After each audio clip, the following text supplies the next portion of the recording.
i-silence daw po natin ang ating phone para makinig natin ang tinig ng Panginoon. So, ito po yung ating title sa umagang ito. Basahin nyo nga po. Nang may lakas at sigla. Ulit po. Tayo daw po ay maglilingkod sa Panginoon. So, paalala po sa umagang ito na tayo tuturuan kung paano tayo laging maglilingkod sa Panginoon.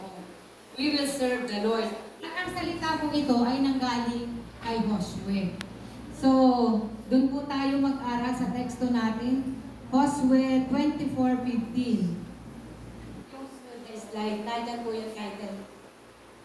Yan po yung teksto natin. Joshua 24:15. As for me and my household, we will serve the Lord. Ganda po. Ako at ang aking sambahayan ay maglilingkod sa Panginoon. So, nanggaling po yan sa salita kay Joshua. Kukwento ko muna kung bakit nasabi ito ni Joshua. Si Joshua po ay kilala nating magaling na leader ng Israel. Pinakunahan niya po ang Israel. Siya po ay matapang na leader.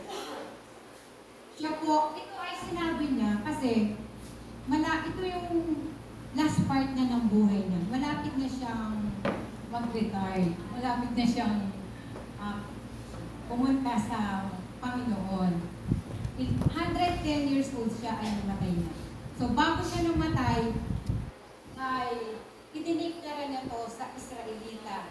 Ako at ang aking sambahayan ay maglilingkod sa Panginoon. Tinipon niya, yung sila slide, ate ka rin. Tinipon ni Joshua gathered all the tribes. Tinipon niya ang mga, yung mga tribes sa Israel, doon sa Shechem, yun yung lugar, Shechem. Tinawag niya ang mga elders ng Israel. Mga elders natin, tinawag niya. Kuya Mani, and called for the elders of Israel, and for their heads, yung mga namumuno na tinawag niya. Tinawag niya ang ating pastora. Sa henerasyon natin ngayon, tinawag niya yung mga namumuno, ang ating pastora at mga leaders. Their heads, and for their judges, ang mga hukom. So may mga katungkulan yung tinawag niya. Hindi basta ordinaryong tao. Judges, and for their officers. So, yung mga officer niya, pababa na mga leaders, mga workers, tinawag nila. Judges and their officers, and they presented themselves before God. So, na ginawa ng Panginoon sa lipi ng mga Israel. Hinati yung dagat na pula. Hinati yung dagat para lamang sila makatawid. Dahil gusto na nila umalis sa Egypto. So, pinaunahan sila ni Joshua at sa tulong at biyaya ang milagro ng Panginoon. Ginawa ng Panginoon yung dagat ay humili. So, pinaalala yun ni Joshua. Yan yung mga kabutihan ng Panginoon na ginawa sa atin. So, kaya niya ni-remind ang Israelita. Kasi patuloy pa rin sila, sa kabila ng kabutihan ng Panginoon, patuloy pa rin silang sumasamba sa mga Diyos-Diyosan. Yung mga bagong Israelita, yung mga minana nila sa ninuno nila, patuloy pa rin nilang ginagawa. So, yun ang ayaw ng Panginoon. Kaya nire-remind ni Joshua ang mga Israelita. Papaano nagtagumpay sa mga laban ang mga Israelita? Pinapaalala ni Joshua. Papaano sila nakarating sa Jericho? Yun yung meeting noon. Yun yung agenda nung tinipon ni Joshua ang mga Israelita. At sinabi doon sa kasunod na slide, tingnan natin. Lord, ngayon, magkaroon ka ng pagkatakot sa Panginoon and serve Him with all faithfulness ng may katapatan. Throw away the gods of your ancestors. Worship, yan nga yung pinagagalit ni Joshua. Kasi yan ang ayaw ng Panginoon. Yung tayo ay sumasamba sa Diyos-Diyosan. Baka nakakalimot tayo na meron pa tayong Diyos-Diyosan sa ating sarili. Ayaw po yan ng ating Diyos. Baka may mga amulets pa tayo, meron pa tayong Yung sinasabi ng iba, yung swerte-swerte. Dapat po wala na po sa atin. Baka meron pa tayong Barbie doll sa bahay. Yung mga rebulto na hindi nagsasalita. Lagi sasabihin ni Lolo, mga rebulto na hindi nagsasalita. So, tama naman, di ba? Paalala po yan sa atin na throw away, itapon mo. Hindi lang po yan tinatapon, dinudurog po. Throw away the gods your ancestor worship na kanilang sinasamba. Beyond the Euphrates River and in Egypt and serve the Lord. So sinabi po dito, what if serving the Lord seems undesirable to you? Lagyan sa Tagalog eh. Wait lang po. Ayaw ninyong maglingkod kay Yahweh. Yan. But if serving the Lord seems undesirable to you, kung ayaw niyo maglingkod sa Panginoon, kay Yahweh, pumili kayo ngayon. So ngayon na pinapipili tayo, hindi bukas, hindi sa darating na isang buwan. Ngayon, piliin mo, sabi ni Joshua sa mga Israelita. Ngayon, magtapatan kayo, piliin mo ang Diyos na paglilingkuran mo. Yun ba ay yung Diyos ng mga Amorita o Diyos na sinasamba natin na si Yahweh? Sabi dito, kasunod. Ngunit para sa akin at ang aking sambahayanan, kay Yahweh kami maglilingkod. So yun yung ating title. We will serve the Lord. Ay maglilingkod sa Panginoon. So tinanong niya ang mga Israelita, ngayon, kanino kayo maglilingkod? Kaya yung mabas yung title na sinabi ni Joshua, we in my household, we will serve the Lord. So nais ni Joshua mag-decide ang mga Israelita nung panahon na yun, nung mini-meeting niya yung mga makakataas para ibaba sa kanilang pamilya. Sino ang maglilingkuran mo? Sino ang pipiliin mo? So, di ba? May desisyon na dapat sagutin sa oras na yun. At sa kabutihang palad, pinili naman ng mga Israelita ang maglingkod sa Panginoon. So, tayo bilang sa henerasyon natin ngayon. Di ba napakaganda yung paalala ni Joshua? Ako at ang pamilya ko, hindi siya lang. Hindi ikaw lang kapatid ang maglilingkod sa Panginoon. Nais mo isama ang pamilya mo. Sa house, kami pamilya tayo dito, di ba? Katagal na ang prayer house dito. Kami pamilya naglilingkod. Nakakaiyak kasi napakabuti ng Diyos. Sina Ate Emma, naglingkod niya sa Panginoon. Buong pamilya nila, hanggang lumisan si Kuya Dennis. Kami pamilya. Maaring may kulang sa buhay ni Ate Joanne, kulang si Kuya Jerwin, pero pamilya sila. Na may pananampalataya na someday, hindi lang si Kuya Jerwin, buo sila. Nasasamba sa Panginoon dito sa lugar na ito. Pamilya mo, Ate Amor, Tanay, Pamilya Karaan, Pamilya Villa Delgado, pero may kulang. May pamilya nag-iisa si Ate Malu, pero hindi nanghihina, nagpapatuloy na nagsisilbi sa Panginoon. Pamilya Belen, na ating Helma. Pamilya Garon, me and my house, favorite verse ko to. Ako at ang pamilya ko maglilingkod sa Panginoon. Kasi masaya maglingkod sa Panginoon. Amen po ba? Masaya na hindi lang ikaw. Gaano mo kamahal ang pamilya mo, kapatid? Pag may handaan dito, di ba, Sharon na sa paglilingkod sa Panginoon, iiwanan mo. Kapatid, huwag mong ibabalato ang pamilya mo sa kaaway. Amen po ba? We and my household, we will serve the Lord. Ate Mel, huwag natin ibabalato. Hayaan mo na siya, matigas ang ulo niya. Hayaan mo na siya.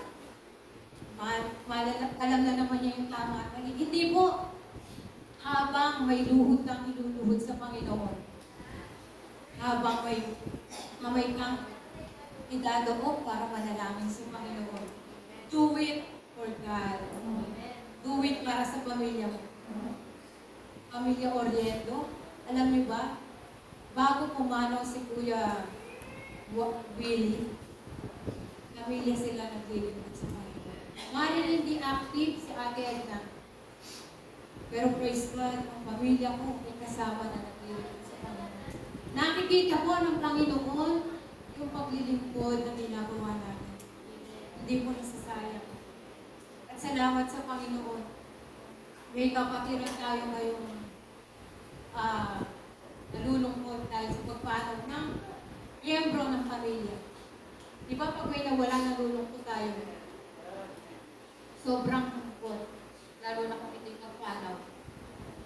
Pero ang saya natin pag ang pamilya natin sama-sama naglilingkod sa Panginoon. Pamilya Tanay. Alam niyo po pag nauwi yung anak ko, tatlo lang sila, siyempre yung isang bihirang umuwi. Pag nauwi, nagkakasabay yung dalawa.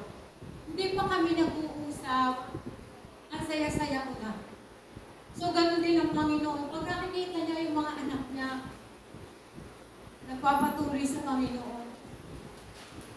Wala pa sila sinasabi sa Panginoon. Nililigayahan ang Panginoon. Pumapasok ka pa lamang sa pintuan na ito. Yung mga kapatiran natin, bihirang umatid. Nagagalak ang Panginoon. Kung tayo ba nagagalak? Wala ka kapatid, meron ako dito. Ayun po. Hindi lang si Pastora. Kahit paulit-ulit ang panalangin natin, huwag po tayo mag-iinawa. Ask for me in my house. We will serve you. Amen po ba? Amen. Ayan po, walang may-amen. Kaya hindi nyo gusto isama pa yan. Amen po ba? Hallelujah! We will serve the Lord. Magpaulit-ulit man tayo, we will serve the Lord. May problema man, we will serve the Lord. May kaligayahan man, we will serve the Lord. Amen po ba? Amen. So patuloy lang, magpapatuloy lang tayo. Pag tayo huminto, mas may nagagalak dyan. Alam niyo naman sino. Pag hindi mo inilaban ang iyong pamilya sa Panginoon, talo ka. Tuwang-tuwa si Satanas kapag ang pamilya ay natatalo. Tuwang-tuwa si Satanas pag ang pamilya hindi nananalangin para sa bawat isa. Tuwang-tuwa si Satanas pag wala kang ginagawa sa pamilya. So, ma-remind po tayo. May duty po tayo. May duty sa bawat isa sa atin. Hindi lamang tayo umaatin. Lagi na po tayong pinapaalalahanan, linggo-linggo sa devotion natin, pinapaalalahanan pa rin tayo. Kaya, gawin naman natin yung paalala ng Panginoon. Kundi mawawalang bisa yung sacrifice ng Panginoon. Bakit pa siya nagbigay ng buhay para sa atin? Kung hindi lang, kung binabaliwala naman natin. So gusto natin, tayo lang maligtas, tayo lang ang masaya. Ibahagi po natin, magpaalalahanan po tayo na bahagi ang pamilya. Amen po ba? Amen. Amen. So, sunod po na slide at kami. So, serving God po tayo sa Panginoon. Serving God, makakapaglingkod na po tayo sa Panginoon. Kung meron tayo, number 1, loving God and others. Siyempre, Panginoon ang higit sa lahat. Loving God. Matthew 22. Basahin po natin.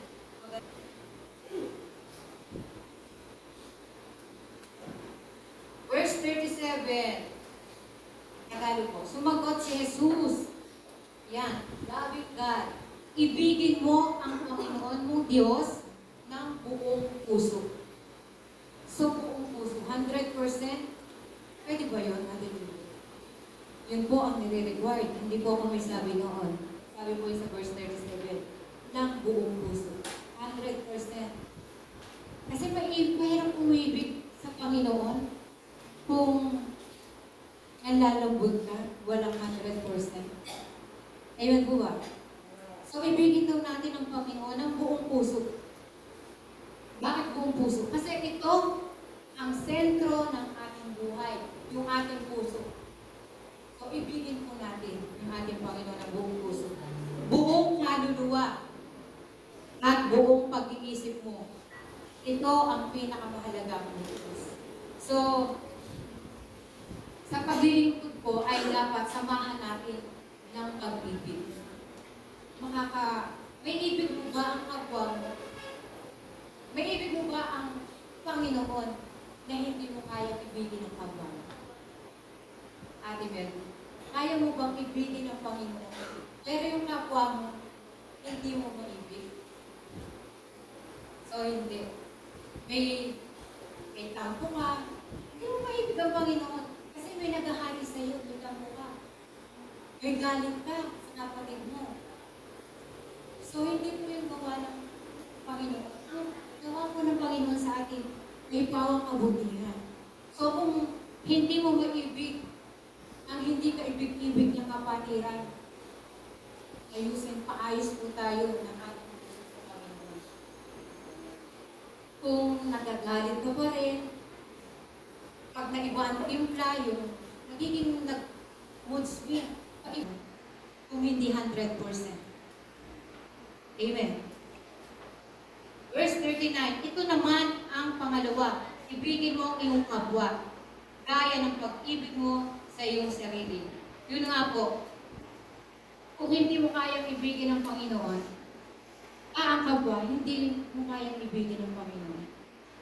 So yan, nasa katabi mo, kaliwat kanan, inibig mo ba yan? Iniibig mo ba yan? O dahil hindi ka lang napansin, nagkarim ka na, tumakbo na yung bad attitudes na itinatanim niyo sa tanas. Hindi ka pinansin yan. Nakabago ka pa ng damit, hindi ka pinansin. Hindi ka pinansin ni Pastora. So, lagi po natin ialis, iwaksi ang gawa ng kaaway. Hindi po tayo mag-grow. Wala na po baguhan dito kung nakikita. Puro matatagal na tayo sa paglilingkod sa Panginoon. Magbago na po tayo. Maging kaibig-ibig na po tayo para sa presensya ng Panginoon. Hindi na yung lagi tayong may hinanakit, may dalangin, may bitbitin. Paano tayo makakatulong sa panambahan kung laging ganyan ang ating mentalidad? Love. Alam niyo po yung taong mapagmahal, masayahin. Amen po ba? Tinan niyo po sa kuya mo. Bigyan yung mga tao na umiibig sa kapwa. Hi, Ate Julia. Masaya siya. Hindi ko naman siya pinapansin, pero hi, Ate Julia. May kasayahan sa puso. Tahimik na, hindi mo lang pansin. Ito ba tayo? Pag hindi napansin, dapat matulong tayo ng matulong sa gawain ng Panginoon. Hindi lang si Pastor. Hindi ako pinasin. Pag-uwi mo, dala-dala mo sa tahanan niyo. Nagsisisigaw ka na.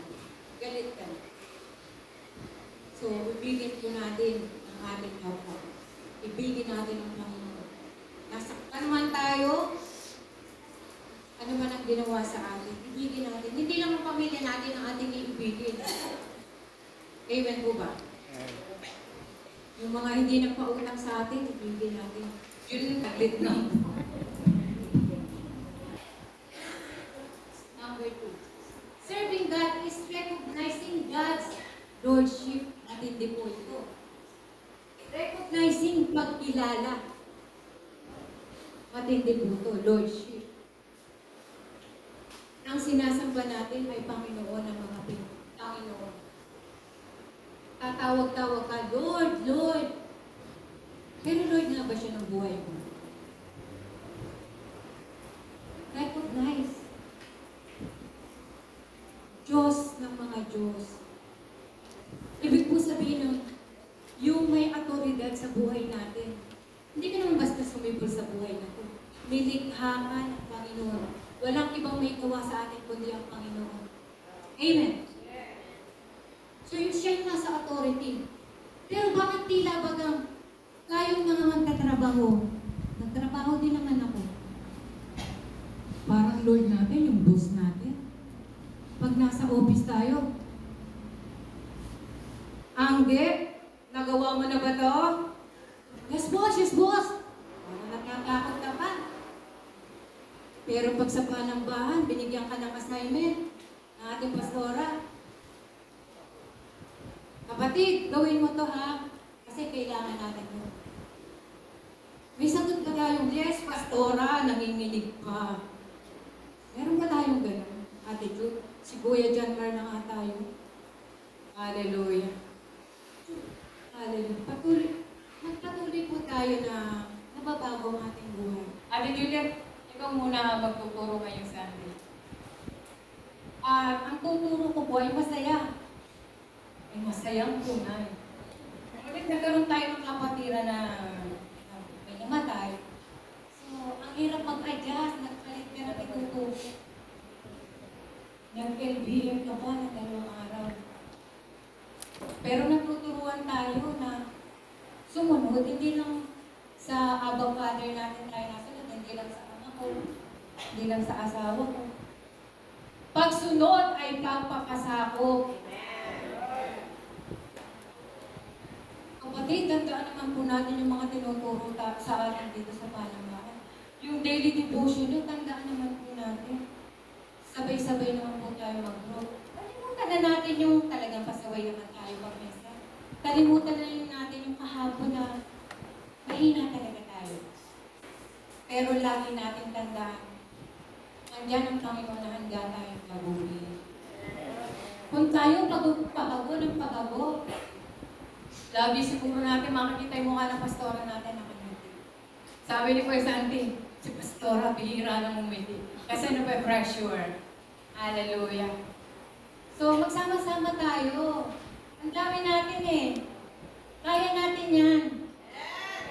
Hallelujah. Isang palakpak sa Panginoon. Kasama ako ang feeling ko sa Panginoon. Bakit kaya ng iba? Hindi lamang sa office. Yes, sir. Kaya ko yan. Si Mr. Focus, kilala niyo ba yun sa Facebook? Ay, yung ating empleyado, ano ba? Sumunod ka? Bigyan na reward yan. Alam niyo po, kung sumusunod tayo sa Panginoon, alis na yung reward mo. Amen po ba? So, serving God is recognizing God's Lordship. Lord ka ng Lord, pero parang tila bagang hindi mo pa kaya magpasama. Hindi ka pa born again. Mag-repent ka, nanalangin ka, mamaya, suluhin mo si Lord. Lord, sorry. Lord of Lord ka ng buhay ko. Sorry sa mga pagkukulang ko. Tulungan mo ako. Kasi mula sa araw na to, isang bagong Juliet na tatayo sa harapan ng Panginoon. Alam ko madami akong pagkukulang. Madami akong kasalanan. Pero kahalagahan natin yung Lord na lagi nakatunghay sa atin. Amen. Amen. Hallelujah. Hallelujah. Lord, ang Creator mo, ang manlilikha mo, ang Redeemer mo. Ano nga Redeemer? Sa Tagalog, ano nga ito? Redeemer? Manunubos. Manunubos. Manunubos. So, siya yung nagbigay ng kaligtasan sa atin. Tinubos tayo. Sustainer. So, yan yung Lord of Lords, Sustainer. Nagkukulang ka ba? Baka nakakalimutan mo. Yung kinakawag mo, Sustainer. Kayang isupply all of my needs. According to His riches. Napakayaman ng ating Panginoon. Minsan naliligaw tayo eh. Naliligaw tayo. Yung pagiging sustainer ni Lord, parang hindi natin napangahawakan.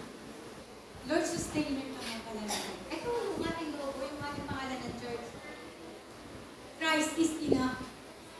Sustainer mo siya. Sustainer noon hanggang ngayon at magpakailanman. Sino ba mahanapin natin? Lord, kumpleto ka.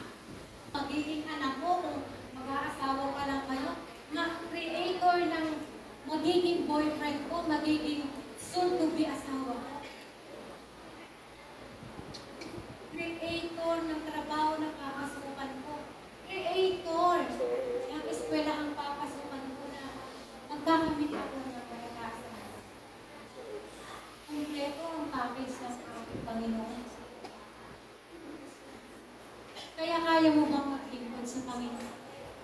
recognizing God's worship. Ang tindi po niya. Sustainer. Sustainer sa buhay mo. Pero laging empty. Sabi ko nga minsan, service na. Amen. Hallelujah. At Kuya Janre, mag-produce ka na ng maraming envelope. Baka one day, sa ating pananampalataya, ay siksik-liklik talaga. Pagbabalik, pasasalamat sa Panginoon. Huwag mong pagdadamutan ng Panginoon. He is your sustainer. Gusto mo bang pumapaw ang iyong kamali? He is your sustainer. Amen. Hallelujah.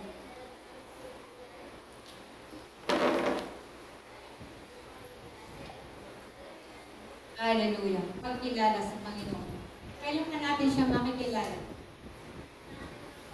During calamity. Ako, ang daming tumatawag sa Panginoon, Panginoon. Naririndi ang Panginoon na may kalapisan. Saglit lang mayanig ang lugar. Napakaraming tumatawag sa Panginoon. Sana hindi tayo yun. During calamity lang tayo tatawag. Pag may tragedya ng buhay, doon natin nakikita ang kahalagahan ng Panginoon. Pag may sumo, pag may bagyo, pag may lindol, Lord na Lord talaga ang Panginoon sa atin. Ano po? Lord na Lord talaga ang Panginoon sa atin. Dahil kaya niyang kalmahin ang anumang kalamidad sa isang iglap. Pero sana hindi lamang sa mga pagkakataon na kayo at ang sangbahayan mo ay tatawag sa Panginoon. Bago kayo matulog, kayo at ang sangbahayan mo ba ay nananalangin sama-sama? Kung hindi natin nagagawa, praise God, hindi natin nagagawa, gawin natin. Hindi mo yung lahat. Kayo ba ay nananalangin? Bago kumain. Siguro kaya ako nagtayo. Yung nakapanalangin. Tinamin ko pa naman, tirang ulam. Minsan, nalilimutan natin. Ano ba yung dapat na sinasabi natin sa Panginoon? Panginoon. Amen. Hallelujah. Number 3. Naku, patindi ata ng patindi ko. Ang paglilingkod sa Panginoon ay nais. Nais po ba nating sumunod sa Panginoon? Uli ko, sinabi nyo. Nais natin sumunod sa Panginoon. Hindi po nagbibiro ang Panginoon. Kasi po, bakit gusto ng Panginoon sumunod tayo sa utos niya? Itong Biblia, marami po dito, mga pag-uutos na. Gusto niya po kasi tayo ng mga pasaway, ang mili natin, ay unti-unting magbabago. Unti-unting magiging maayos sa buhay. Pero kung hindi ka susunod, obey. Kung ikaw ay magdi-disobey, hindi ka palapit sa Panginoon. Dito ka palapit sa kaaway. Ang gusto ng kaaway, lagi kang mag-disobey sa Panginoon mo. Kaya nga, tinuksan ni Satanas ang Panginoon, di ba? Gusto niya wag sumunod ang Panginoon sa nais ng Diyos. Hindi rin naman ang nais ng ating sarili. Self-will. Lagi po tayong ganun. Sarili natin yung nasusunod. Aminin po natin. Isa sarili natin ay nasusunod. Hindi ako a-attend ngayon kasi nangihina ako eh. Self-will.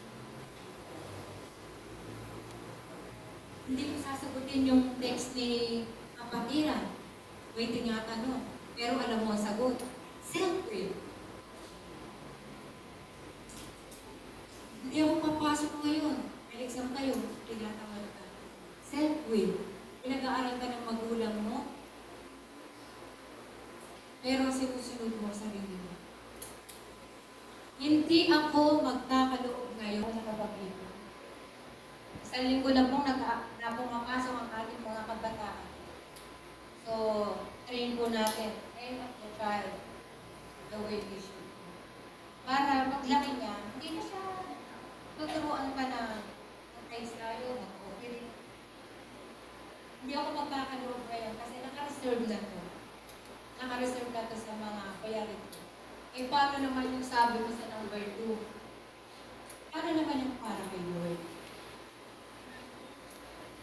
Lord, pag may extra na lang, hallelujah. Pag may extra na lang, Lord, para sa'yo, ang dami ko pong mayroon. Alam niyo po, maraming nasa hospital. Mga nakalagay sa machine. Tapos sinasabi nila, sila'y bumalik. Ang galing ko naman sa Panginoon. Bibigay ko para sa Panginoon. Alam niyo po, pag tayo binago ng Panginoon, yun yung sinasabi na mamatay tayo sa sarili. Tingnan niyo po yung kwento ni Zaccheo. Nung nakilala niya ang Panginoon, on that day, nakilala niya yung sarili niya na siya'y makasalanan. Na siya'y nagdadaya sa tao. Ano sabi niya?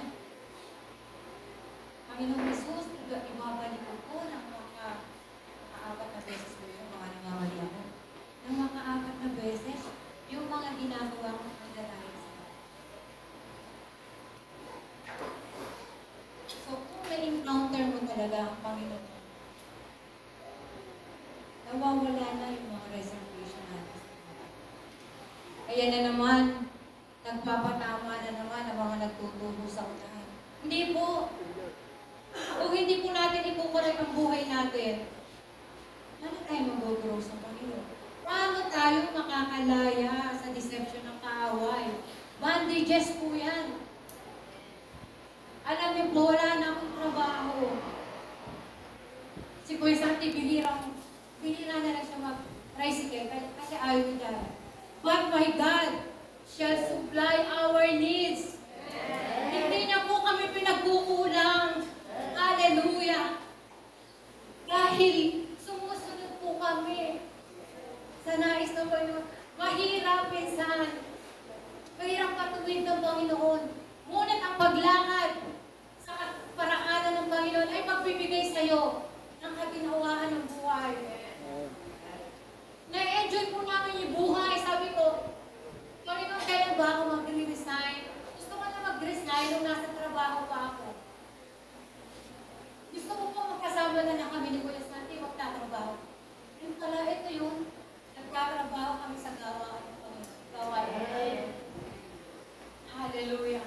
Hindi ko po pinagsisisihan na naglilingkod kami sa Panginoon. Kung may maibibigay pa, much better. Hallelujah. Lakaran po natin ang nais ng Panginoon. Kung tayo po kinokorek, magpakorek tayo. Hindi mo iisipin, pinapatamaan ako. Kung hindi po tayo magpapakorek, lagi tayo na nadideceive ng tao. Hindi natin ma-experience ang masisilang buhay. Wala ka nang nahanapin pa pag nasa Panginoon. Dahil ang lahat ng mga naman na ito ay sa Kanya. Sabi mo nga, ito na yung last part ng buhay ko. Nag-aral ako ng Panginoon. Nakapagtrabaho din naman ako. Nabigay ng Panginoon. Ito bang time na to, hindi mo makaya ibigay sa Kanya. Kaya ko din pagsabayin nung nagtatrabaho ko. Huwag po magiging excuses ng mga nagtatrabaho nag-aaral. Kasi nag-aaral kami alitibig. Kasi nagtatrabaho kami. Ako po, naranasan ko yan. Nagtatrabaho din ako. Nag-board ako, pero nag-uuwian ako. Pero, bihira ako uma-absent sa gawain ng Panginoon. Kahit walang tulog minsan, diretsyo para sumobra sa Panginoon. Nung nagtatrabaho sa atin, Mitch, ganun din. Kinukwento niya wala siyang tulog. Diretso siya sa tawain ng Panginoon. Sinati ang gift, sinati ang gift. So, gawin po natin yung halimbawa yung mga kapatiran natin. Kala nyo nagbibiro lang sila. Sayangin lang sila. Pero dahil sa kanilang kahinaan, nagpapatuloy pa rin sa Panginoon. Hindi nyo po alam ang dinadalang bigatin ng iba natin. Pero nagpapatuloy sa Panginoon. Hindi nyo alam ang storya ni Ate Ro. Storya ni Ate Ro. Storya ni Kuya TJ. Pero nagpapatuloy sa Panginoon. Magse-serve sa Panginoon. Hallelujah. Palakpakan natin ang Lord. Hallelujah. Hallelujah. Serving others.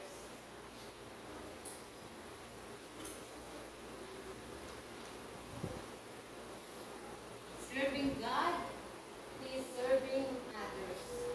Paglilingkod sa kapwa.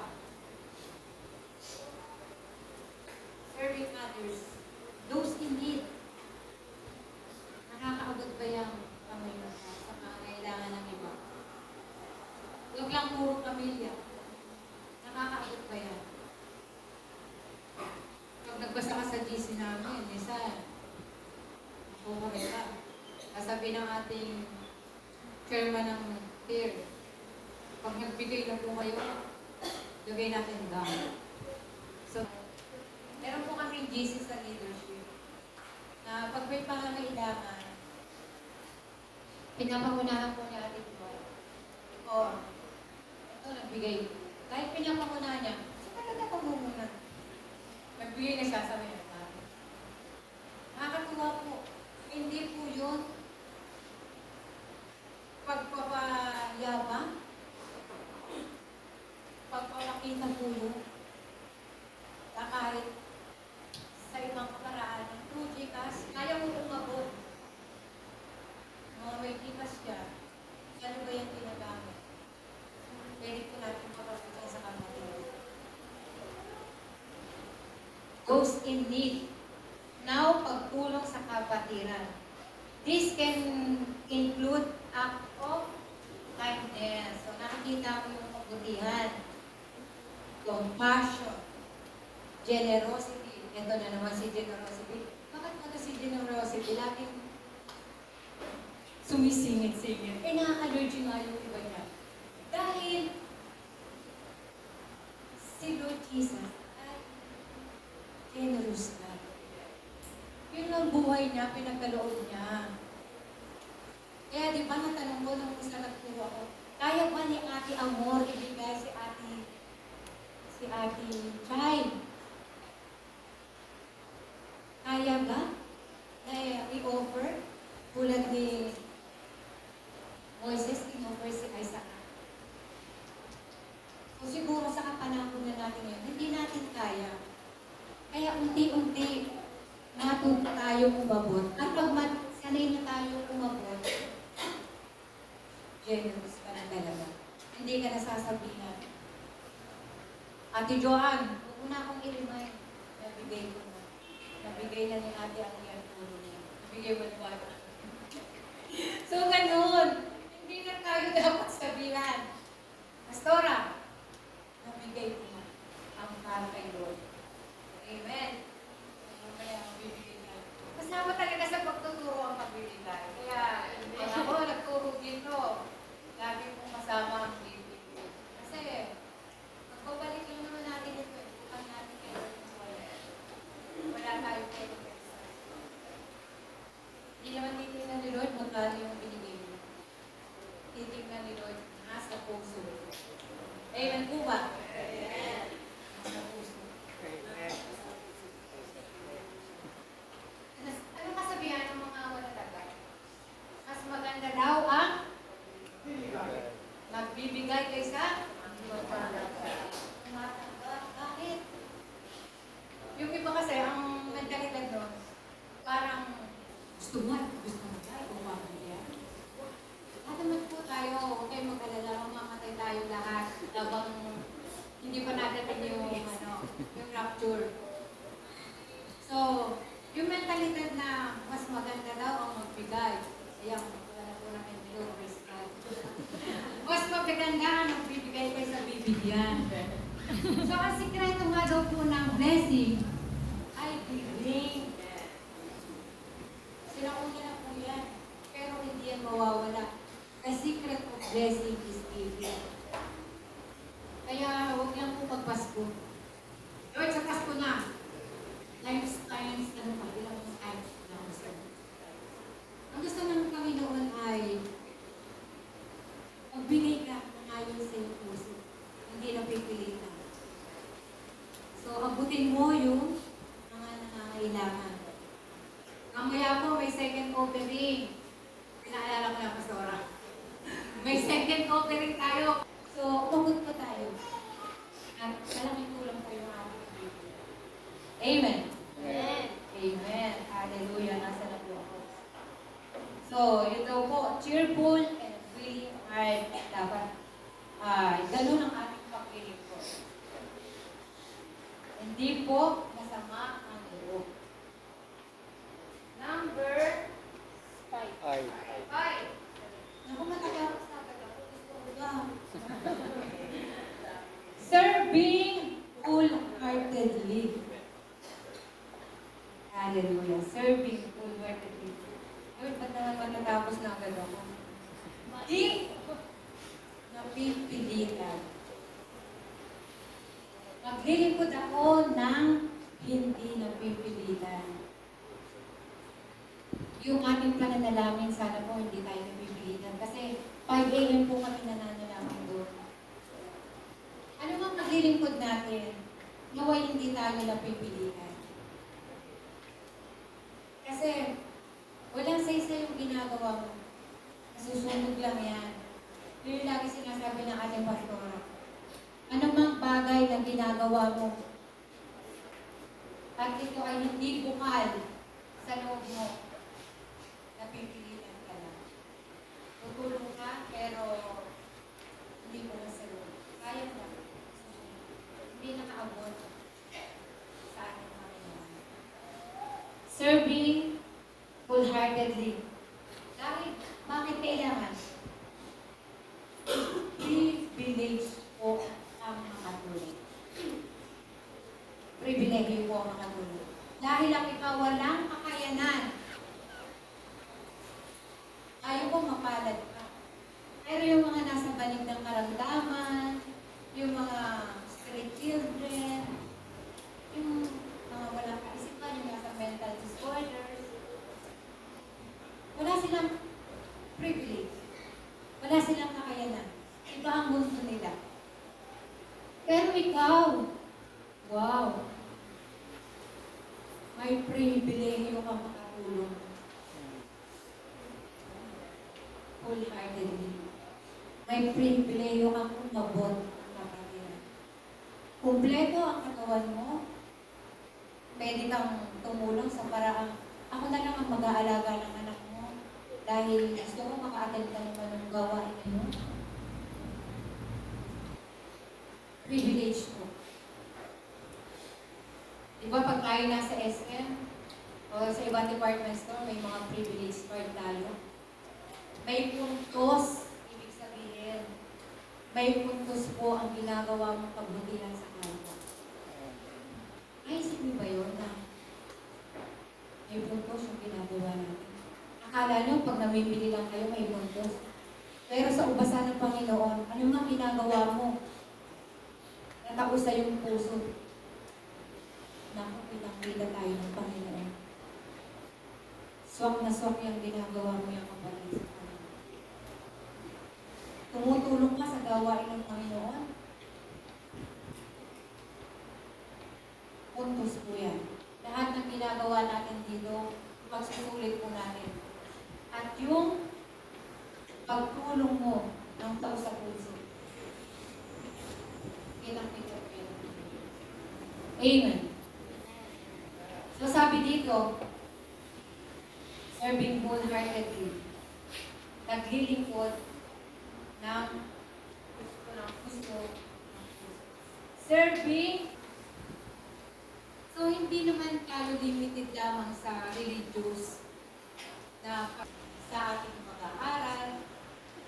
Hindi limited lamang sa religious na buhay. Sa trabaho, sa pag-aaral, sa bahay, sa komunidad. Paano ba tayo maglilingkod sa ating komunidad? Maglilingkod lang ba tayo dahil may ayuda, may katapat na sweldo, yung mga tukad. So, ang house ko dyan, nagtupad siya. Hindi lang siya dito nagwawalis sa community ng church, maging sa community ng San Juan? Philomena. Santa Philomena. Serving God. Napakita po doon na hindi nalilimitahan kung saan tayo nilibot. Ang paligid natin sa trabaho. Pwede ba tayo maging source of blessing sa trabaho? Eh, po. Mag-post po kayo na mag-post ang mga ginagawa niyo sa trabaho. Nakaka-challenge po yan. Huwag niyo pong isipin yung, alam niyo po, sa akin yung mga nagpo-post ng mga ginagawa nila. Challenge po yun kasi ginawa niya yun eh, effort niya yun eh. Hindi po yung pagyayabang. Pagsama po yun ng Panginoon sa kanya. So kung kayo tumutulong sa trabaho, kasama niyo sa trabaho, may reward din sa kanya. Lahat ng ating ginagawa. Sa trabaho, sa bahay, pagiging isang ina, pagiging isang businessman, woman, hindi po nalilimitan dito sa Christ. Tutulong ako. Hindi lang dito. Yung kasamahan mo ba sa palengke, lagi mo ba tinutulungan? O ano? So, ganun po. In and out ng ating kapaligiran, tayo po ay pwede lumabot. Hindi lamang sa lugar na basta ng ating mga. Pwede po natin i-extend ang ating pagtulong. Kahit sa kapatid na nasa malayong lugar. Kano mo po yung mapala si Ate Tina sa kabila ng kabutihan niya sa church. Nasasambit pa natin siya sa ating panalangin. Serving in every aspect of life. Nalayo siya. Hindi lang dito sa church. Pero naaabot pa siya ng panalangin. Nagbe-benefit tayo ng bigay niya. Nagbubusog tayo ng bigay niya. Nakaka-receive tayo ng bigay. Pero paano natin na ibabalik yung mga pagtulong ng kapatid? Pag ikay nagigipit, tinutulungan ka ng kapatid. Paano yung binabalik? Naway hindi pa natin sila pinag-iisipan ng masama. Kundi, pag-ibig ang ating kapatid. Amen po ba? Amen. Praise God. Hallelujah. Serving including your work, family, community. So, yan ang po ang kasunod, nakakalungkot ang kasunod. Natin ba rin? Conclusion. Ako, tuwan-tuwa naman ang iba. Hallelujah. Serving God can give you a sense of purpose. Purpose 3, yan tayo. Sense of purpose. May layunin ka ba? Kapatid? Nalimutan mo na ba ang layunin mo? Sense of purpose. May layunin ka. Kung bakit ka nilikha ng Panginoon, yan kasi, hindi na natuloy yung paglikha sa kanya ng Panginoon. Yung namamatay na agad, may premature death. Hindi na ba siya, pero in a seconds, namatay siya. Walang purpose. Nakakahakin kasi namatay na siya. Pero tayo, anong level na ng buhay natin? Agod level na. Kayo, kabataan, dapat makita nyo yung purpose ng Panginoon sa inyo. Mag-aaral ako, ito yung main goal ko sa ngayon. Tulong ko to kay Mami, mag-aaral ako. Ito lang muna, aral. Pag may free time, lingkod. So, hindi isang beses lang. Lagi. may purpose ka. Papasok ka lang ba para pasok laon? Para makalaro-laro, makalayo-layo sa boses ng nanay?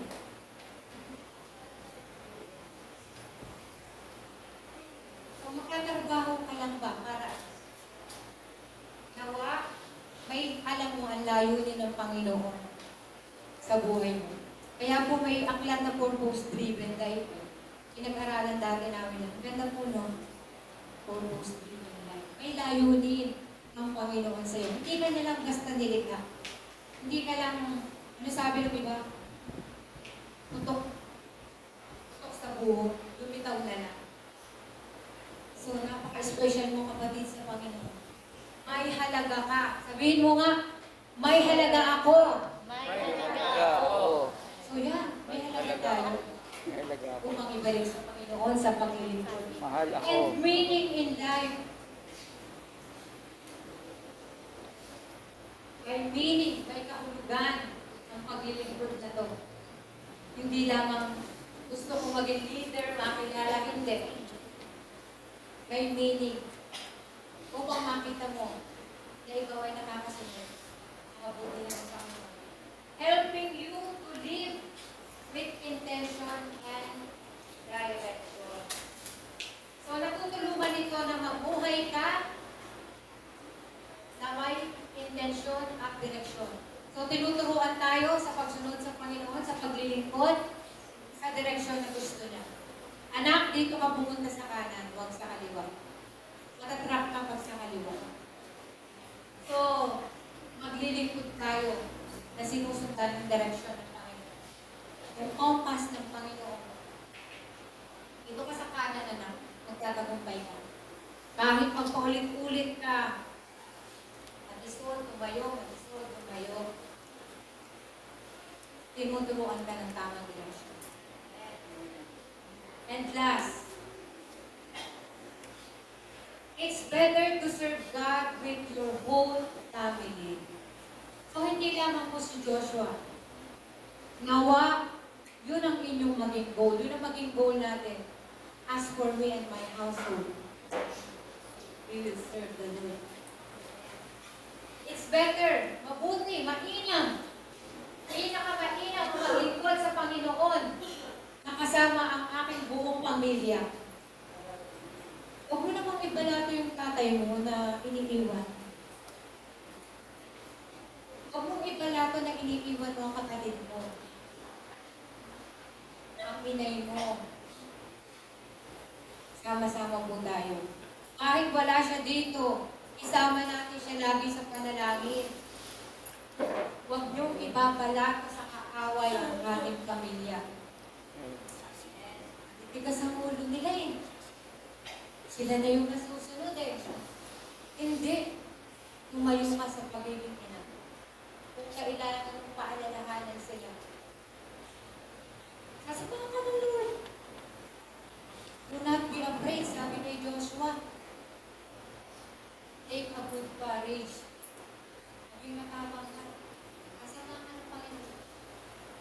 Makikita mo, naliligaw na yung anak mo dahil hindi siya nakakapag-lingkod sa Panginoon. Nahayaan mo. Kapatid, nakabagan mo ang miyembro ng pamilya. Kaya sa susunod ng mga araw, hindi lang tayo natin miyembro ng pamilya natin nalilito. Kulang pa ang kukuwangin mo.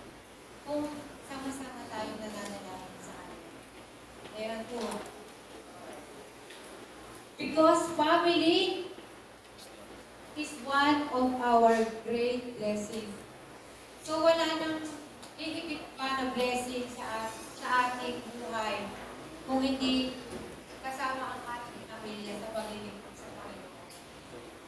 Dahil experience naman po natin yung kasayahan ng Panginoon sa paglilingkod.